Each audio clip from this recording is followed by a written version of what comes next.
Tonight, we are talking about drug addiction. It's an issue Southwest Virginia knows well. Our hometowns were ground zero for the opioid epidemic. Many families in our area are still feeling and will feel that impact of that crisis. Mitch Carr reports on how one drug continues to destroy lives, creating a new public health crisis.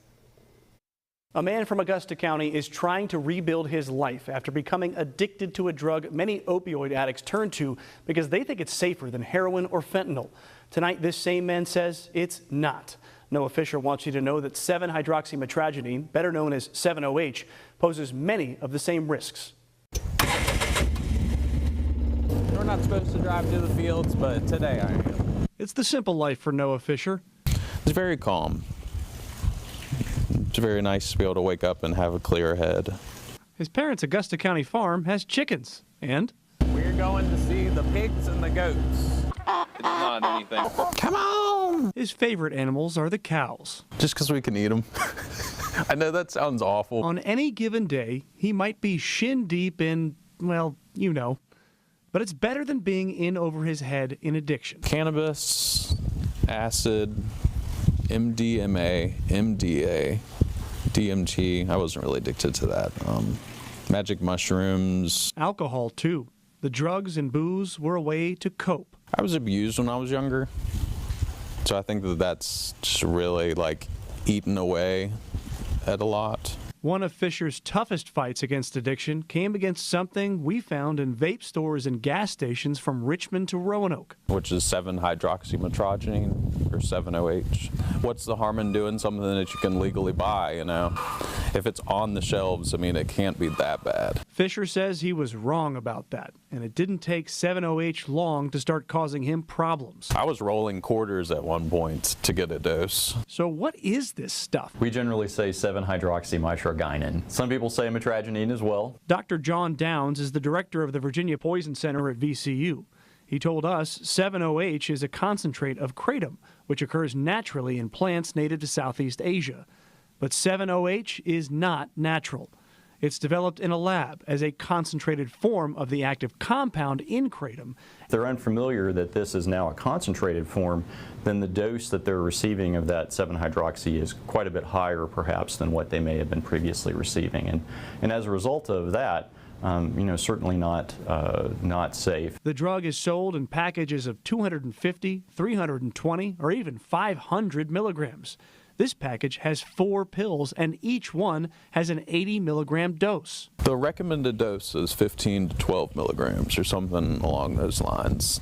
And somebody buying that has no self-control. It is not an opioid, but it's what's called an opioid receptor agonist, meaning the body reacts to it like an opioid. It acts a lot more like a morphine or fentanyl type product.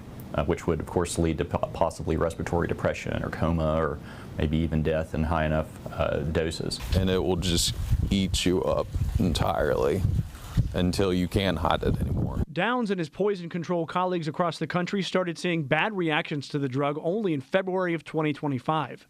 Dr. Chris Holsteg is one of those colleagues. He directs the Blue Ridge Poison Center at the University of Virginia. We had a patient who thought he was getting something for pain, took one, but the concentration was so high mixed with the other medications he was on, he became comatose and went on life support for a day.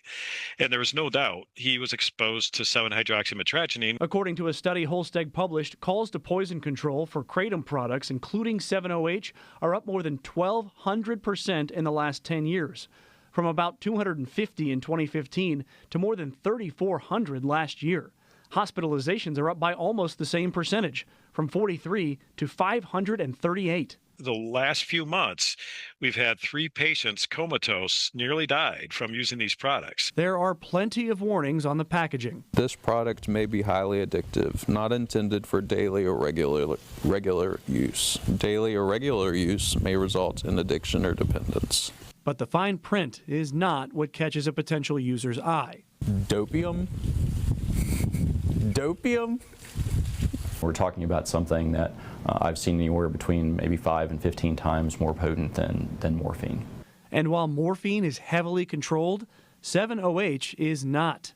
if that's even what's in these packages, because none of these products are FDA regulated. I haven't found another poison center director that would feel that it's appropriate to have this out on the shelves.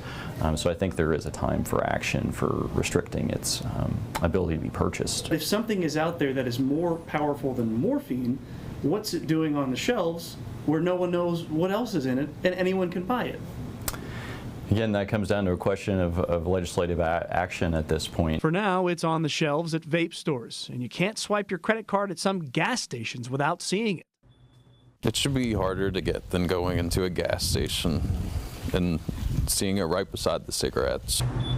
The reason that they don't have as many feathers is for the plucking. Noah Fisher's mission is simple: get this stuff banned. It's bizarre to be able to know that this is legal, that the government is getting tax money off of something that can be taken off the shelves. We are going to see more adverse complications and more potential deaths from these substances. And I think as a society, we're going to have to take a closer look at them and say, what kind of controls do we want to have on these products? I'd hope that we will, acknowledging this now, we're getting ahead of it. The drug got out ahead of Noah Fisher, but he's a few months sober and life is easier.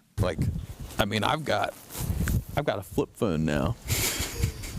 Now he wants state, local, and federal governments to step in and stop others from following him down this path.